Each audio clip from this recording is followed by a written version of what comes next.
Supreme court کے chief justice صاحب جو ہیں ان کی ایک ملاقات کا تذکرہ میں نے سنا سوشل میڈیا کے اوپر بھی، اور ان سے بھی ہم نے ذکر بھی کیا تھا اور اپنے پروگرام میں ہم نے ذکر بھی کیا تھا آرمی چیف سے۔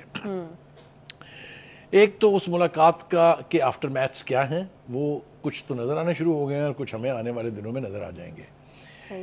آپ کو یاد ہوگا کہ ایک قانون پاس ہوا ہے، ہم نے پہلے بھی اس کا ذکر کیا تھا، وہ پریکٹس اینڈ پروسیجر جو بل تھا اس کی منظوری ہوئی، پریزیڈنٹ صاحب نے پھر وہی پارٹی کے رکن کے طور پہ اس کو 2 دفعہ واپس بھیجا، اب وہ قانون بن گیا، اس کا نوٹیفیکیشن بھی ہو گیا ہے۔ ٹھیک، کیا اس کے اوپر کوئی کمپرومائز ہو رہا ہے؟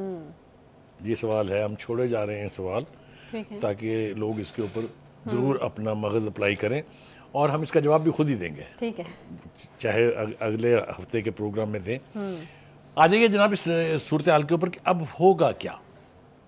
آج پرائم منسٹر صاحب نے ایک اور درفنتنی تو نہیں میں کہوں گا اس کو، اس لیے کہ وہ پولیٹیکلی بہت سٹرونگ بات ہے، انہوں نے کہا جس ذرا وقت آ گیا کہ 2018 کے الیکشن کا تھوڑا سا ریویو ہو جائے۔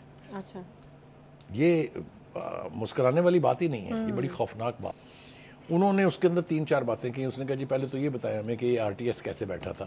پھر انہوں نے کہا کہ جناب 75 سال کی تاریخ میں ہمیشہ یہ ہوا کہ شہروں کے الیکشن کے نتائج پہلے آ جاتے تھے، دیہاتی الیکشن کے نتائج میں تاخیر ہوتی تھی۔ یہاں یہ الٹی گنگا بہی ہے، یہ کیوں بہی ہے؟ اگر اس کے اوپر کوئی کمیشن بن جاتا ہے اور فیکٹ فائنڈنگ ہوتی ہے تو بہت خوفناک صورتحال سامنے آئے گی، اس لیے کہ اس الیکشن میں جو کچھ ہوا، جس نے بھی کیا، چاہے اس کے اندر ہماری اسٹیبلشمنٹ تھی، چاہے اس کے اندر ہمارے دوسرے ادارے تھے، جو بھی اس میں ملوث تھا، اس نے پاکستان کے ساتھ دشمنی بہت بڑی کی ہے۔ اگر آپ کو یاد ہو، میں نے کل بھی کہا تھا کہ خان صاحب ایک بات یاد رکھیں آپ، کہ یہ 2018 نہیں ہے، نہ آپ کے فیسیلیٹیٹر ہیں، نہ آپ کے پروٹیکٹر ہیں، نہ آپ کے پروجیکٹرز ہیں۔ اور میں نے یہ بھی کہا تھا، آج میں پھر کہہ رہا ہوں کہ خان صاحب آپ نے اور آپ کی پارٹی نے کانسٹیٹوئنسی کی پالیٹکس کے لیے کچھ نہیں کیا، جس کا نتیجہ آپ کو نظر آئے گا، کیونکہ یہ ایک پوری سائنس ہے۔ افتخار صاحب نے نا الیکشن سیل قائم کیا تھا ایک پاکستان کے سب سے بڑے چینل کے اوپر، مجھے بھی اس میں انہوں نے انوائٹ کیا تھا، میں بھی گیا تھا اس کو دیکھنے، کراچی میں۔ تو یہ بہت وسیع پیمانے کے اوپر تھا، تو جس طریقے سے رزلٹ کی کمپائلیشن ہو رہی تھی اس وقت 2018 کی بات کر رہے ہیں؟ نہیں یہ میں اس سے پہلے کی بات کر رہا ہوں، اس سے پہلے کے جو الیکشن تھے، خاص طور سے 2002 کے، پھر اس کے بعد دوسرے الیکشنز۔ تو جس طریقے سے رزلٹ ایمرج ہوتے ہیں 2018 میں، اس کا کوئی شائبہ بھی نہیں تھا۔ اچھا، میں وثوق سے یہ کہہ رہا ہوں کہ کچھ لوگ ایسے تھے جو بالآخر 2, 2:30, 3 بجے سو گئے تھے، یہ کہہ کے کہ یار میں تو ہار گیا ہوں، مجھے اپنی ہار تسلیم کرنی چاہیے، اور صبح اٹھ کے انہوں نے اپنے دوستوں کو فون کیا کہ میں تو جیت گیا ہوں۔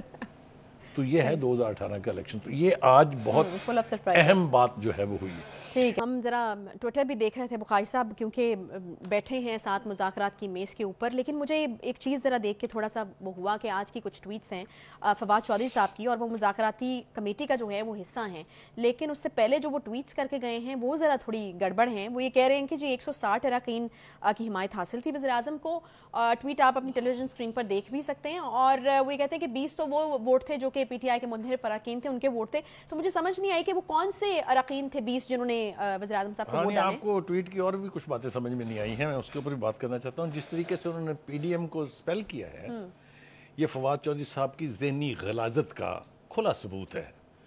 وہ PEEDM جو لکھا ہے، ان کو شرم آنی چاہیے کہ انہی لوگوں کے ساتھ بیٹھے ہیں مذاکرات کرنے کے لیے۔ تو پوچھے کوئی ان سے کہ وہ اگر PDM ہے تو آپ وہاں کرنے کیا گئے ہیں؟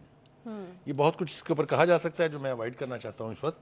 ان کو شرم آنی چاہیے کہ ایک فیڈرل لیول کا بندہ جو الیکٹڈ ریپرزنٹیٹیو بھی ہے، قومی اسمبلی کا رکن بھی تھا، یہ سب کچھ غلاظت جو ہے یہ اس طریقے سے پھیلا کے، میرے خیال سے وہ جو سوشل میڈیا کے اوپر گند پڑتا تھا، اب پتہ لگ رہا ہے کہ اس کے پیچھے کون سا مائنڈ سیٹ تھا۔ اس کے علاوہ دوسرا جو غصہ ہے مجھے وہ شیخ رشید صاحب پر، دوست ہیں ہمارے، ہم ہمیشہ کہتے ہیں کہ بڑے اچھے دوست ہیں، لیکن حرکت وہ بھی بڑی عجیب و غریب کرتے ہیں بعض اوقات۔ آج جس طرح سے وہ سپریم کورٹ کے باہر ناچ رہے تھے، وہ ڈگڈگی والے مداری کی طرح سے، نہ انہیں یہ پتہ تھا کہ میرے منہ سے کیا نکل رہا ہے۔ وہ سڑکوں پر اور گلیوں پر جو فیصلے لینے جا رہے ہیں وہ کر کے دیکھ لیا عمران خان صاحب نے۔ وہ 25 مئی کو بھی کیا تھا، انہوں نے 26 نومبر کو بھی کیا تھا، پھر سارے ملک میں احتجاج کر کے بھی کیا، پھر انہوں نے یہاں پٹرول بم برسا کے بھی کر کے دیکھ لیا ہے۔ تو وہ اس سے کچھ نہیں ہوتا، اس طرح الیکشن نہیں ملتے ہوتے۔ تو میں مذمت کرتا ہوں ان کے اس رویے کی۔ وہ اب عمر کے جس حصے میں ہیں، الیکشن تو پتہ نہیں اب ان کو اگلا نصیب ہونا ہے کہ نہیں ہونا، لیکن انہیں ان حرکتوں سے کم از کم باز رہنا چاہیے. اپنا اخیر تو ٹھیک کر لینا, اور کچھ نہیں کر سکتے اگر تو وہ. دوسری بات ہے جناب, وہ ہے عمران خان صاحب کا ایک بیان جس پر مجھے بہت الجھن ہے. میں ان سے بھی انتہائی ادب کے ساتھ یہ گزارش کرنا چاہتا ہوں کہ آپ اگر جمہوریت پہ بلیو کرتے ہیں تو پھر غیر جمہوری باتیں آپ کی زبان سے اچھی نہیں لگتی. فرماتے ہیں کہ اگر مجھے آئندہ الیکشن میں سمپل میجورٹی ملی تو میں پھر اسمبلیاں تحلیل کروں گا اور میں پھر دوبارہ 2/3 میجورٹی کے لیے جاؤں گا. وہ شعر ہے نا کہ انوکھا لاڈلا کھیلن کو مانگے چاند. اب آپ مجھے یہ بتائیے کہ جب سیریسنس کا لیول یہ ہوگا تو نقصان جو ہو رہا ہے پی ٹی آئی کا اور عمران خان صاحب کا, اس کا ادراک نہیں ہے انہیں ابھی, لیکن ہو جائے گا. جیسا میں نے کل بھی کہا تھا پروگرام میں کہ خان صاحب پتہ لگے گا جب ووٹ بینک آپ کا ظاہر ہوگا پولنگ بوتھس پر, جب آپ کانسٹیٹوئنسی کے لوگوں کو اٹھا کے وہاں لائیں گے تب پتہ چلے گا آپ کتنے پاپولر ہیں. دعوے تو سارے ہی بہت کرتے ہیں نا جی, دعووں کے اوپر اگر آپ جائیں تو پھر میں مثالیں بے پناہ دے سکتا ہوں. سیاسی سٹیٹمنٹ ہو سکتی ہے, اب یہ تو مطلب مذاق تو ہے نہیں کوئی. دیکھیں یہ سیاسی سٹیٹمنٹ کے لیے بھی تمیز چاہیے, مطلب کوئی روک نہیں سکتا ان کو سیاسی سٹیٹمنٹ دینے سے. لیکن میں نے جو مثالیں آپ کو دی ہیں, آپ مجھے بتائیے کیا یہ ڈیسنٹ مثالیں ہیں؟ تو ڈیسنسی کو اگر آپ چھوڑیں گے تو پھر دوسروں کا راستہ بھی آپ کھول دیتے ہیں, اس طرح سے بھی پھر اسی طرح کی آوازیں آئیں گی. کیا ہوا؟ سوشل میڈیا کو بہت بڑی سٹرنتھ کہا عمران خان صاحب نے اپنی, کہا نا, کیا ہوا پھر جواب میں اب پی ایم ایل این کا بھی بن گیا ہے, اور وہاں سے بھی ماشاءاللہ جو وارداتیں ہو رہی ہیں, جو جواباں غزل آ رہے ہیں, اس پر بھی شرم آتی ہے یار دیکھ کے. لیکن you can't blame P M L N. انہوں نے اپنی سٹرنتھ بتا کے مجبور کیا دوسروں کو کہ آپ بھی اپنے اپنے سوشل میڈیا ہینڈلرز رکھیں اور سوشل میڈیا ونگز بنائیں. وہ بن گئے, اب تکڑے ہوں خان صاحب, مقابلہ وہاں بھی ہوگا. آپ تو پہلے فری کھیل رہے تھے نا کہ کوئی آپ کے سامنے مقابلے پہ تھا نہیں. اب آپ دیکھیں کس کس طرح کی وہاں سے ٹویٹس آ رہی ہیں, کس کس طرح کے وہاں سے میمز آ رہے ہیں, اور کس کس طرح کی وہاں ٹک ٹاکرز آپ کی ایسی تیسی کر رہے ہیں. تو یہ نقصان ہوتا ہے جب آپ گند ڈالنے کا فیصلہ کر لیں تو پھر دوسری طرف سے بھی گند کی توقع رکھنی چاہیے. وہ کہتے ہیں نا اینٹ ماریں گے اگر آپ گند کے اندر تو پھر وہاں سے جو جواباں غزل کے طور پہ بھی گند ہی آئے گا. ہیونگ سیڈ دیٹ, میرے خیال سے we should conclude our program on a positive note کہ یہ مذاکرات کا جو عمل چل نکلا ہے اس کے اوپر حکومتی نمائندے جو ہیں, خاص طور سے پی ڈی ایم کے جو نمائندے ہیں اور پی ٹی آئی کے جو لوگ ہیں, بیٹر سینس مسٹ پرویل. کوئی نہ کوئی سلوشن اگر نہ نکلا تو پھر یہ جو اگر اکتوبر میں الیکشن ہونے کی بات ہو رہی ہے اس کو بھی پھر بھول جائیں. نہیں, میں آپ سے یہ پوچھ رہی ہوں کہ اس طرف سے تو یہ کلیئرٹی مل گئی نا کہ خان صاحب نے اپنی ٹیم کو کہہ دیا تھا, پھر جب مذاکرات ختم ہوئے تو بھی یہ چیز سامنے آ گئی کہ جولائی میں بات کی جا رہی ہے کہ جولائی سے آگے اگر جو بھی ڈیٹ جائے گی قومی اسمبلی کو تحلیل کرنے کی وہ قابل قبول نہیں ہوگی. حکومت کے لیے یہ قابل قبول ہوگی بات؟ آج کے مذاکرات میں ہوا کیا ہے؟ ہوا یہ ہے کہ حکومت نے اپنا موقف سٹیٹ کر دیا ہے. انہوں نے اپنا موقف جو خان صاحب نے ان کو مینڈیٹ دیا وہ بتا دیا ہے. دوسری طرف سے کچھ نہ کچھ باتیں نئی کی گئی ہیں, اور چونکہ جو پی ٹی آئی کا وفد تھا اس کے پاس کوئی فیصلہ کرنے کا مینڈیٹ نہیں ہے, اس لیے انہوں نے کہا ہوگا بھائی جی کل تک ملتوی کرو, ہم جائیں گے خان صاحب سے پوچھیں گے, اگر وہ راضی ہو گئے تو پھر ہم واپس آ کے کل 3 بجے دوبارہ شروع ہوگا. تو اب سارا دار و مدار خان صاحب کے رویے پر ہے. اگر وہ پولیٹیکل سیٹلمنٹ چاہتے ہیں, اگر وہ نہیں چاہتے, اگر وہ یہ چاہتے ہیں کہ ان کے جو ہینڈلرز ہیں, جو ان کے سپورٹر ہیں, جو ان کے فیسیلیٹیٹرز ہیں, وہ ایکشن میں آئے تو پھر اس مذاکرات کو نتیجہ خیز ہونا چاہیے.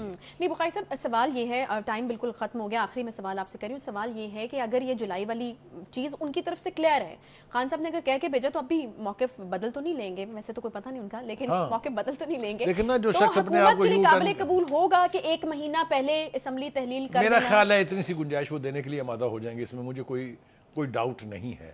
کیونکہ اس کے اندر ایک اور بہت بڑی اچیومنٹ ہو رہی ہے حکومت کی, وہ یہ کہ سارے الیکشن ایک دن ہوں گے. آپ بھول جاتے ہیں نا, اس میں سے کنکلوڈ کرتے ہوئے تھوڑی سی مطلب ہے توجہ نہیں کرتے اس کے اوپر کہ وہ 1 مہینہ پیچھے آ رہے ہیں, تو پنجاب کے الیکشن اور کے پی کے الیکشن بھی تو 4 مہینے آگے جا رہے ہیں کہ نہیں. یعنی آپ یہ کہہ رہے ہیں کہ وہ والا جو موقف جو کہ آپ نے کہا افتخار صاحب کا ہے اور ریسپیکٹیبل ہے, کہ اگر 1 دن پہلے بھی اسمبلی ٹوٹتی ہے تو جو ہے وہ فیور میں جائے گی خان صاحب کی بات, لیکن میرے خیال میں یہ چیز فیور میں جائے گی حکومت کی کہ تمام الیکشن تو یہ بیلنسنگ فیکٹر بن جائے گا, ہو جائے گا. ٹھیک ہے, بہت شکریہ جی بخاری صاحب. اس کے ساتھ ہی پروگرام کا وقت یہاں پر ختم ہوتا ہے جی. انشاءاللہ آپ سے ملاقات ہوگی اگلے ہفتے. اپنا بہت سارا خیال رکھیے.